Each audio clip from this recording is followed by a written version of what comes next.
Moi, j'étais confronté assez souvent, juste après les élections, avec l'arrivée d'Obama. Certainement, le Parti républicain, il meurt avec les Noirs, il meurt avec les Hispaniques et les autres minorités. Je dis, c'est probablement clair que sur le plan des Noirs aux États-Unis, on va souffrir pendant des années. C'est un bloc qui soutient toujours le président. Pas leur président, notre président, le premier président noir. Okay. Mais il faut voir que les Hispaniques et les Asiatiques de base sont normalement beaucoup plus religieux et beaucoup plus conservateurs que d'autres. Et ça tombe carrément dans le mainstream de ce qui vient de droite, du Parti républicain. Et là, on a vu, je pense qu'on a partagé un peu mieux en fait, le vote des Hispaniques cette fois-ci. Et il ne faut pas oublier, on a deux gouverneurs qui viennent d'être élus, y compris la première femme hispanique gouverneur aux États-Unis, républicain. On a Marco Rubio, c'est vraiment le visage du Parti républicain pour les années, on espère. Un jeune homme aussi charismatique qu'Obama, hispanique, qui vient de nulle part, qui était pauvre dans sa jeunesse aussi, qui est aussi charismatique et qui parle aussi bien, les discours sont au même niveau qu'Obama. Et on verra ça, car je pense pas du tout. Je pense qu'il y a un changement qui se passe aux États-Unis. Et je l'ai dit en 2008, la chose la plus importante pour moi avec l'élection de Barack Obama, c'était que pour la première fois aux États-Unis, chaque enfant pourrait se coucher, s'endormir en rêvant d'être président des États-Unis. Jeune fille, noire, asiatique, hispanique. Et franchement, ça change tout. Car si on n'est pas comme si on est hispanique, on voulait faire quelque chose, on n'est plus bloqué au niveau de ville ou d'État, on peut vraiment rêver de faire quelque chose sur le plan national. Ça change quand même beaucoup de choses. Sur cette question de l'héritage, justement, peut-être l'héritage Bush, et puis l'héritage qu'on n'a peut-être pas su transformer Obama sur cette élection. Oh, ça je pense qu'il faut voir un phénomène un peu différent. Donc, premièrement, n'oubliez pas que la situation aux États-Unis, même si le taux de chômage de ce niveau-là est relativement connu, enfin c'est pas exactement la même chose, mais elle est élevée pas élevée par rapport à ce que la France a connu il y a quelques années, mais pour les États-Unis, c'est à peu près presque le double de pourcentage historique de chômage. Puisqu'on est un petit peu plus de 9%. Les sondages sortis dehors montrent que les électeurs, que ce soit de droite ou de gauche, en fait croient que cette crise économique est due premièrement au banc et deuxièmement à George Bush. Mais ce qui s'est reproché, donc ils savent que ce n'est pas la faute d'Obama, ça c'est très clair. Mais ce qui reproche Obama, c'est qu'il n'a pas réagi suffisamment rapidement pour recréer de l'emploi aux États-Nis. Ça, si je peux même dire, c'est grâce à vous, les journalistes, et notamment Fox News, qui mène une bataille qui est même pas derrière-garde, mais en première ligne contre le président, pour essayer de prouver que c'est sa faute à lui. On a oublié que, et c'est une chose que les républicains détestent, mais nous avons, avec le plan de sauvegarde de General Motors et de Chrysler, nous avons sauvé en direct 1,5 million de jobs qui ne sont pas tombés parce que vraiment les deux sociétés faisaient faillite, et à peu près 1,5 million de jobs pour les sous-contractants qui fabriquent des pièces pour ces entreprises. Donc, selon les estimations conservateurs, 3 millions de jobs qui ont été conservés. Mais si vous n'avez pas perdu votre job, ce n'est pas rassurant de dire nous avons sauvé des jobs. Vous créez des jobs. Et donc le fait qu'on l'avait sauvé, c'est difficile, vraiment, ça ne rentre pas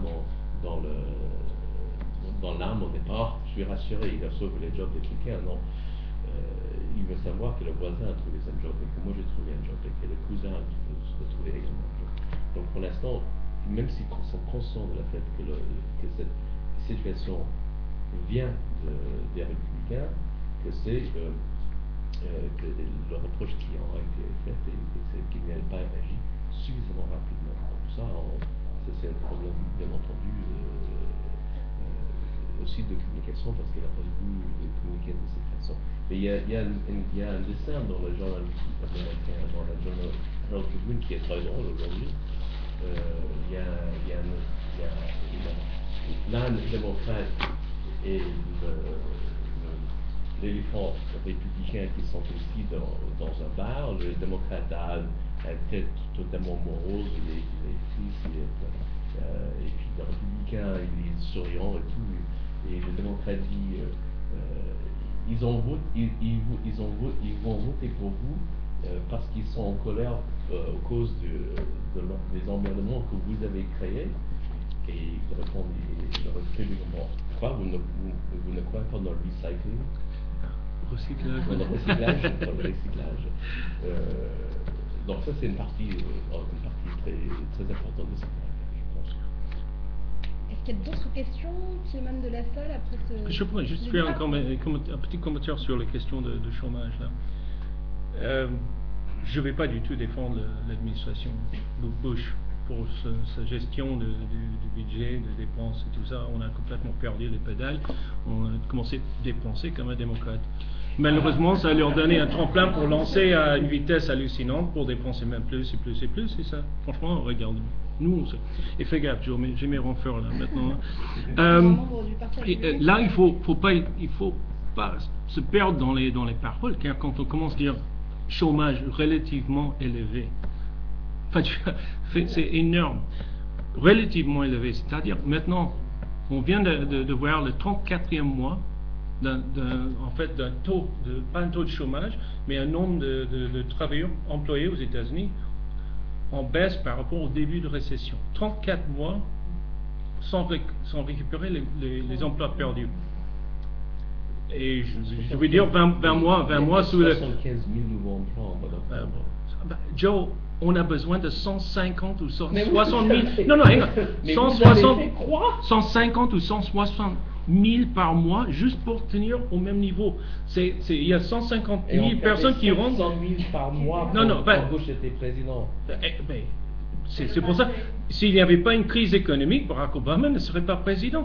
On change de président, on change de parti, quand on a des problèmes, on cherche une solution. Il nous a promis quelque chose, il s'est focalisé sur les programmes social engineering et démocrates. Il n'a rien fait pour il a mis en place 20 ans de choses qu'ils avaient dans le placard. Ils ont utilisé tout ça pour le soi-disant stimulus. C'était pas un stimulus. On a focalisé les programmes pour mettre l'argent derrière les arts et tout ça. C'était pas du tout focalisé sur la création de boulot. Et là, je critique. S'il avait bien focalisé, et ça n'a pas marché. Mais en même temps, il faut se poser des questions. Est-ce que ce concept de Keynesian stimulus, est-ce que ça n'a jamais marché ou pas? C'est pas du tout évident. Il y a beaucoup de monde qui se pose des questions sur les années 30 maintenant, avec Franklin Delano Roosevelt. Est-ce qu'il n'a pas prolongé la récession, la dépression même, et que c'était seulement la Deuxième Guerre mondiale qui nous a sauvés? C'est pas évident. Il y a un tas je dirais que la plupart du monde reste derrière le Keynesian concept. Il y a beaucoup de monde qui se pose des questions. Aujourd'hui, il ne faut pas oublier que c'est pas les années 1930. On a une économie qui dépasse 14 trillions de dollars.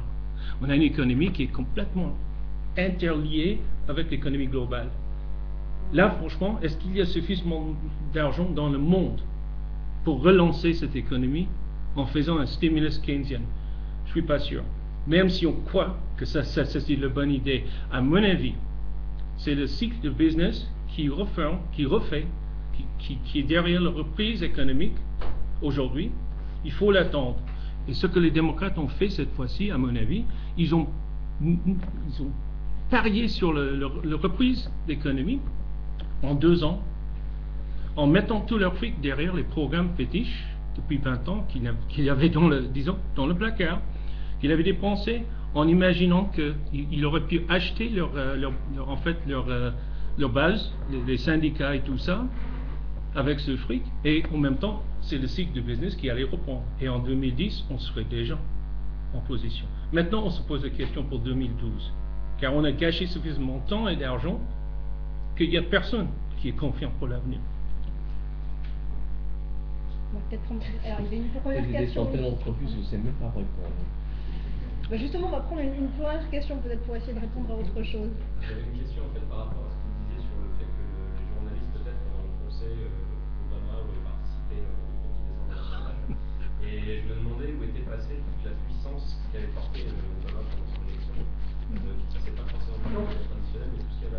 se sont réveillés.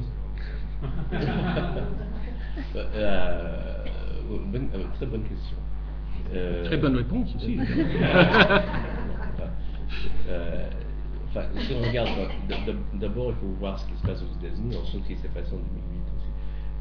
N'oublie pas, par exemple, quand j'ai dit qu'il y a une certaine partie de la presse qui l'enfonce au maximum possible, Rush Limbaugh, qui est un des plus écoutés sur la radio des États-Unis, un conservateur, qui dit lui-même qu'il ne fait rien d'autre que le divertissement, sauf que le gars qui est dans son camion, qui rentre le soir, il écoute à la radio, ne sait pas qu'il écoute du divertissement, il pense qu'il écoute du news. Donc tous les jours, Rush Limbaugh parle du imam Obama. Donc, pour donner l'impression, pour créer cette impression qu'Obama est de faire un amalgame et une confusion, pour faire cette idée qu'il est musulman. Et donc, ensuite il va parler de 9/11 ou je ne sais pas quoi d'autre, il va faire un vrai pour l'enfoncer davantage. Il continue à rabâcher les oreilles avec le fait qu'il est né en Hawaï, et donc c'était pas un Américain. Donc on a toutes les preuves possibles et imaginables, mais il répète ce genre de choses. Donc contre ça, qu'est-ce que les arguments rationnels peuvent faire?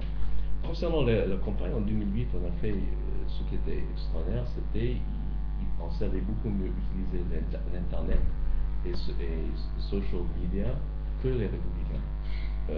Notamment les campagnes de John McCain étaient un peu avant-guerre. Je ne parle pas de la guerre avant de la guerre de Vietnam, je parle de guerre avant la guerre de Vietnam. Ils étaient vraiment très ringards là-dessus. Et les gens d'Obama avaient pris beaucoup de leçons déjà de la campagne en 2004, où Howard Dean, même si c'est la perte de la nomination du Parti démocrate, avait utilisé beaucoup d'Internet et de ces choses. Bon, entre-temps, les républicains sont arrivés, ils avaient compris une partie du message de comment faire utiliser ces nouveaux médias. Donc ils étaient à peu près au même niveau que nous sur le plan de l'utilisation de ces médias. Et ils utilisaient aussi bien l'Internet tout court ainsi que Facebook, Facebook était devenu, ça serait très intéressant de voir une étude très approfondie là-dessus, mais Facebook était devenu un terrain de bataille. Mais comme les républicains avaient aussi appris les leçons de 2008, l'avantage que nous avons eu avant est disparu. Et une des raisons pour lesquelles nous avons gagné, pas seulement, mais une des raisons pour lesquelles qu'Obama avait gagné en 2008, c'était le vote jeune, qui était un vote qui était attiré par l'Internet. Et cette fois-ci, ils ont voté exactement dans la même proportion qu'en 2006, qu'en 2002, soit entre 11% des jeunes ont voté, pour 18% dans les élections présidentielles. Bon, l'effet était perdu. Stu, tu veux peut-être rajouter une... Je rajoute juste une seule chose. Il tient vraiment à ce concept qu'ils ont perdu une élection à cause de mauvaise communication, au lieu de mauvaise politique. Et franchement, c'est une réjection totale de la politique Obama. Le plus qu'on a compris la politique, le moins qu'on l'aimait. Et franchement, plus de communication, ils auraient perdu plus de place. Mais c'est vrai par rapport à ça que Barack Obama a fait son autocritique par 2 fois cette semaine, une première fois lors de la conférence de presse qu'il a donnée à la Maison Blanche après les résultats des élections, et puis hier soir aussi lors d'une interview qu'il a accordée à CBS, où il reconnaissait en effet qu'il y avait certainement un manque de pédagogie de la part de l'administration pour réussir non, il y a à trop mieux de faire passer pédagogie. les réformes. Oui, ça c'est le problème avec ce président. Il pense que nous sommes idiots.